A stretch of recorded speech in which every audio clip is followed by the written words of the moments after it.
Hello, and of course, welcome back to the Podium Podcast, where today we will be dissecting the second day of pre-season testing, as only 18 drivers today, not the 20 that we had yesterday, took the Bahrain International Circuit for some well-needed mileage, I suppose. Well, yeah, that's pretty much it. I mean, of course, we got some talking points that we need to dissect and analyze, but might as well start with the first one. The rain was probably the biggest factor to come out today, and I'd probably say this is the first time that I've seen a rain impacted Bahrain Formula One session, whether that be in the race or testing in general.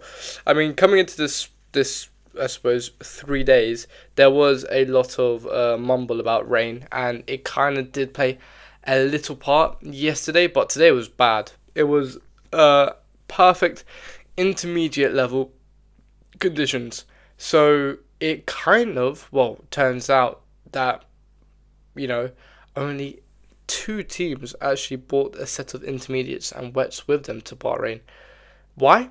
Because normally it is not mandatory for a team to bring wet tyres to a preseason test, and you would be thinking probably in Bahrain in a desert there is really no need for wet tyres. But hey ho, it was unfortunate for 8 of the teams. Only Aston Martin and Haas were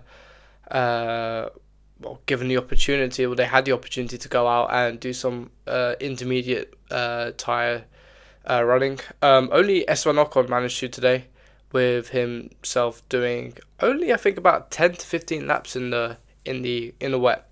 Whilst everyone, it kind of made like a 2-hour inactive session for the morning. So for the morning runners, it was unfortunate, but that's just the luck of the draw. I mean, if you think about this, they did try and move pre-season testing to Bahrain so that it was less weather impacted. But I mean, I was checking the weather, and it was actually warmer in Barcelona, where they would typically have pre-season testing, than it is in Bahrain. So it's unfortunate. Of course, also the weather does affect, what the engineers are going to get data-wise, because they're more used to running in tropical climates. But nevertheless, only Ocon managed to do about 10 or so laps in wet conditions. But it kind of, impacted the morning session of it. People did try and do some, I suppose, long stint running, and if you were in the morning session, you couldn't really do that. Maybe if you were straight out of the blocks, but it took about half an hour for people to really, get out of the pit lane at the start of the morning session. So the second biggest talking point of the day is probably Carlos Sainz, who managed to top the timing charts for day 2 of testing with a whopping, what was it again?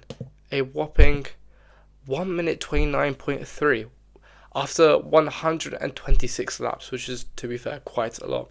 This was on the C3 tyre, the softest of them all, and he had both the morning and afternoon session to complete it.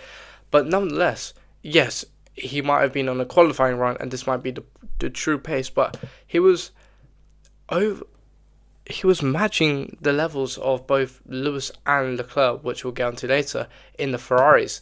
Now, of course, we can't go and say Carlos Sainz is a contender for the World Championship straight away, but it does give a good insight into what Williams might have improved on.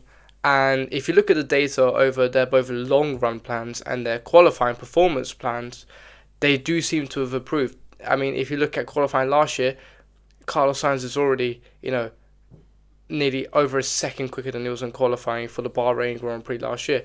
So, I mean, hopefully this is positive for the team from Grove, but nonetheless, this is still testing. This is still straight out the blocks. We don't also know if they were sandbagging or if other teams were sandbagging, but it was still very interesting to see. He was pushing the limits, I'll probably say. I mean, he had a little spin in turn 1, I believe, or on turn 1 on the push lap, and he was locking up quite often. So obviously, being a new team, being with a a new car. It's different to dial in as you would once you've been in the whilst last year you were with the team for almost for 4 years. So it's different, but still, it was impressive to see from the Spaniards, and I'd like to see what Albon does tomorrow because he's got the whole day as well. I'll probably say the next probably biggest talking point is Red Bull, who gave Liam Lawson the whole day to do his running. However, he only managed to do 91 laps, which you can compare to those who were doing all day, which is probably just only Carlos Sainz. He was still nearly 40 laps down on what was probably expected. They probably expected even more without the rain, but only 90 laps. It's a bit, what's the right word?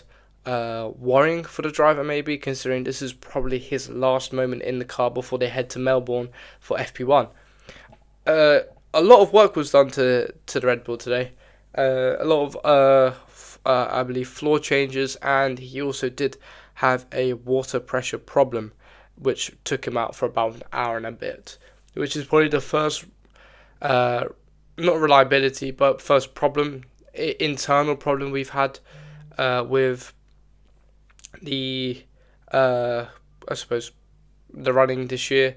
Not many people have had reliability issues, but still, it's a burden to have if you're a mechanic. But still, obviously, he looked very twitchy with the wheel. I think he's just trying to get used to it, because obviously this is a car that is, if you like it or not, based around Max Verstappen and his driving style. So of course it will be more to his liking compared to Liam Lawson's. Liam Lawson's going to be the one playing catch up, whilst Verstappen will be the one that is more suited. Nonetheless, he managed to only get 7th quickest, which is, we can't really interpret much from it.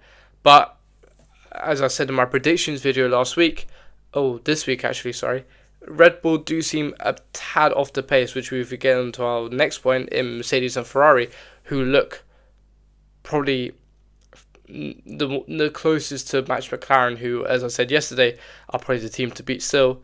Yes, it will be very, very fine margins. The top 8 will be separated by not a lot. But still, Ferrari looked quite in control today.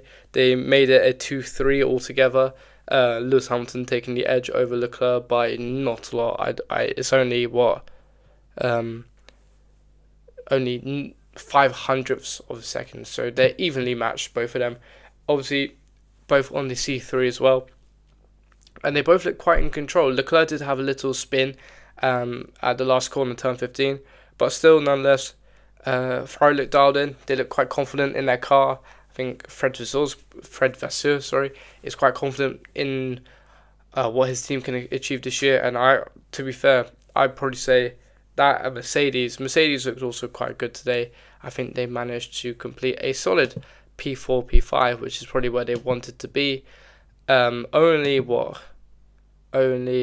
a couple of tenths off Ferrari, who might have had a different run plan. They might have gone for a high fuel load. We still don't know yet. We'll only know until qualifying in Melbourne, but we can only ponder and presume at this stage. But still, they look quite in control, and I would say both of them are probably happy with where they are. Antonelli looked quite actually rigged with the car, you could say.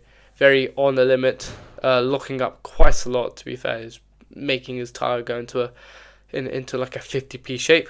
But still, he looks fairly quick. He's still got that, as I said before, that raw pace, which he just needs to nurture into becoming a all-rounded, well-rounded Formula 1 driver. But still, it was impressive to see him near the level of Russell, because realistically, they're probably on the same run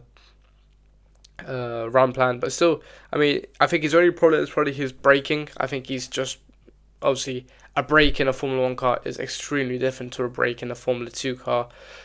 So he just needs to get dialed into that. And I think he definitely, as I said before, interesting talent to see next year. Probably say also just that was pretty much it for today.